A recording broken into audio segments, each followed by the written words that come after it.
Guys, we're in an early model JK with a V8. Try to guess what engine this is. We're cruising along the parkway. Now this Jeep has some steep gears, but let's just say we wanted to accelerate out.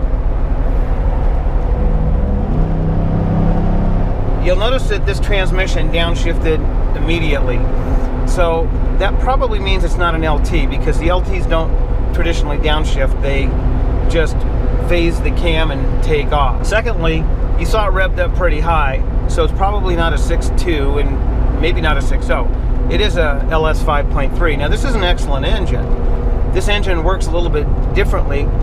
This engine's a little bit more traditional, which means you get on it and it builds its power up at the higher rev, so it downshifts. With the advent of the LTs, direct injection, continuous VVT, and all the other technologies, you might think that the LS 5.3 is obsolete, but it's really not. As you guys know, we've done over 500 conversions over the last decade or so, and we've learned a thing or two about what works and what doesn't. So here's my guidelines. If you have an early JK, the LS is still a good option. You can keep it legal, the LS has decent power, and it's less costly than the LTs. As far as the power goes, I would just step up the ladder with displacement, because the engines are pretty much all the same as far as the architecture goes. Yeah, there's some differences in the intakes and stuff, but you go with a 5.3, you get X amount of horsepower. You go with a 6.0, you get more horsepower. You go with a 6.2, you get even more horsepower. Now the one caveat with the 6.2s is they are higher compression, so you do have to run the premium gas. So if that's a consideration for you, then you might want to go with a 5.3 or a 6.0.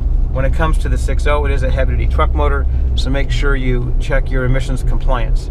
Our executive order for the LSs runs from 2007 to 2014. We actually passed the standards right up through 2017 as tested by the ARB. However, most of these engines were obsoleted or end-of-lifed in 2014, so the ARB backed off the executive order to 2014. The LT executive order will cover the 15 and newer vehicles. Now there is a little gray area there on non-executive order swaps if you're just doing a federal US EPA swap, and that is GM did make the LS right up through 17. Holden continued to make the LS and import them here to the States. You might remember the Chevrolet SS vehicle. So if you have an early JK and money is important to you, the LS is still an excellent option. Can you put an LT in an early JK? Of course you can. It's a little bit more money and it's a little bit more work. If you are a techno nerd and you want the latest and greatest in technology, then go ahead and get the LT. The truck LTs are a little bit more difficult to fit in the early JKs. That would be 11 and earlier, because the 11 and earlier JKs had a smaller engine compartment.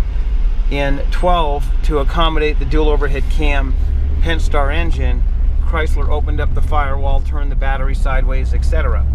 So it's easier to fit the LT in the 12 and up JKs. The L83, which is the 5.3 LT, has a smaller intake than the L86 6.2, but they're both pretty large. So if you're putting it in an early JK with a smaller engine compartment, it is a tight fit.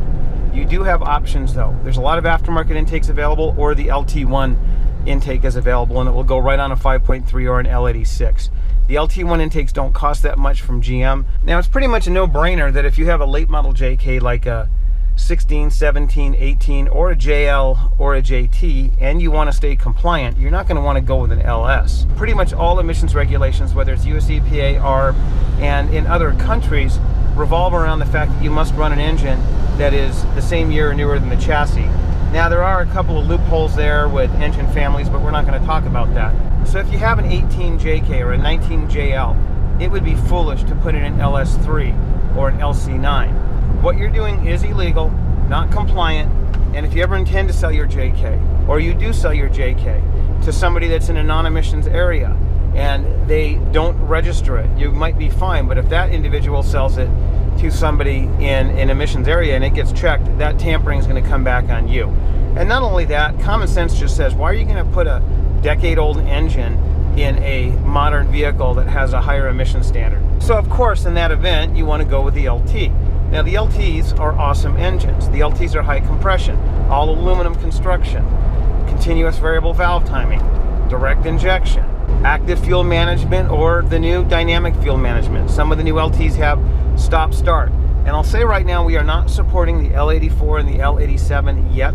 they went to a new controller for dynamic fuel management and some of the other options like stop start. It's very difficult to get those computers programmed at the current time. So we're just going to wait, just like we have with everything else, and in time the price will come down and the availability on the 19 controllers will be available. So what are your choices with the LTs?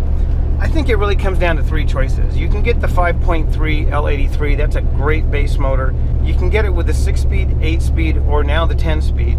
And I really like the 10-speed transmission. I think it's a phenomenal transmission. I think the 8-speed is an excellent performing transmission, but it had some growing pains, and there is a little bit more tuning required with the 8-speed. The flip side is the 8-speed is stronger than the 10-speed, so if you're going to supercharge your vehicle or maybe cam it, you might want to go with the 8-speed. It's also a little bit more expensive to support the 10-speed because of the controllers involved. So both have their advantage and disadvantage. You just decide which one you want to go with. A little 5.3 LT with a 10-speed is an awesome combination. It'll pull most JKs around with authority. Now, it is not going to go to Colorado in a Jeep with 40s, 1 tons, towing a trailer, and go over the Eisenhower Pass in style. Any engine is going to be challenged in that environment. So if you're going to put your JK through something like that, just get a 6.2. The basic rule is the heavier the vehicle, the more aerodynamic drag, the more lift you have, the more displacement you want to go with. Anything from a stock JK up to something with, I'm going to say about 37s with average armor. So if you've got a steel bumper and a winch, you're going to be fine. Now if your JK has steel bumpers, full steel skid plates, jerry cans, roof rack, camper on top of that, then just use common sense and get the larger engine. The 5.3 will haul it around, and it will do an excellent job off-road, on the street, and in most highway situations. But when going up steep grades, especially at altitude, the engine is going to suffer. So distilling it down to my two favorite engines right now, it's the 5.3 L83 and the LT1. There is the L86, which is still an excellent engine. They are now available in the used market. A couple of years ago when we started doing these swaps, the L86s were running $9,000 plus because they were so scarce, but now they're everywhere. Try to get around a 2017 or 18 LT. That's pretty much when GM had them rationalized, had them figured out. The 8-speeds were working excellent. If you get a 14, 15, or 16, probably better to go with a 6-speed transmission, the 6L80. The 8-speeds have some issues back then. By the end of 18, we also have to use the T87A controller, which is more costly to program. So what this boils down to is if you want an LT in your JK, which is pretty much required in the later model JKs from 15 and up, we're going to recommend the 5.3 L83 and the 6.2 LT1. The 5.3 LTs with an 8 or a 10 speed are going to run in the low 20s, and the LT1, as I said, is going to run around 30 grand. And there are some options there, of course. There's always heavy-duty drive shafts and cooling options, but that's approximately what you're going to be at. As far as the other options, like the new 6.6 liter iron LT, we're not going to support that yet. We're still waiting for GM to work some bugs out of it. We will support the L84 and the L87, and most of you know we are supporting the LT4. If you want to do an in-house build with an LT4, you're looking at about $40,000. That would be with the 8-speed or the 10-speed. Now getting back to the vehicle we're driving, it is an early JK. It is a excellent driving JK with a 5.3, and this customer is going to be really happy. And based on his budget, he's getting a lot of value for dollar. Our 5.3 swaps start at about $15,000 in-house. Now, of course, there's going to be options like cooling and drive shafts that are going to drive that up to about $16,000, $17,000, maybe $18,000. But what you're getting is an engine that's going to go 200,000-300,000 miles, so the return on investment in the long run is going to pay off. 5.3 is an excellent running engine, and in a Jeep like this with the smaller tires, it's just a dream to drive. Now, check this out, guys. I'm not a big fan of this, but a lot of you guys are. You'll notice that there is no tap shift switch on this vehicle. It's because it's being run through this cruise control switch. So when I come back into the tap shift gate, I can now bump this down and watch the dash. See that? I'm shifting the vehicle through the cruise lever. Now the problem with that is when I start spinning this wheel around, I don't know which way is up and which way is down. So it's an excellent combination for driving it on the highway, but when you get off-road, I don't think it works as well. And it's just as simple as flipping a switch to go between an off-board switch and the cruise control switch. Now let me show you something that's pretty cool. Let's say you want to use cruise control. What you're going to do is you're going to put it into drive. You're going to set your cruise.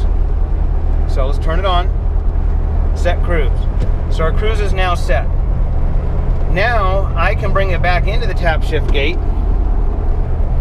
You notice we're still in drive, and I can tap shift. Look at that speedometer.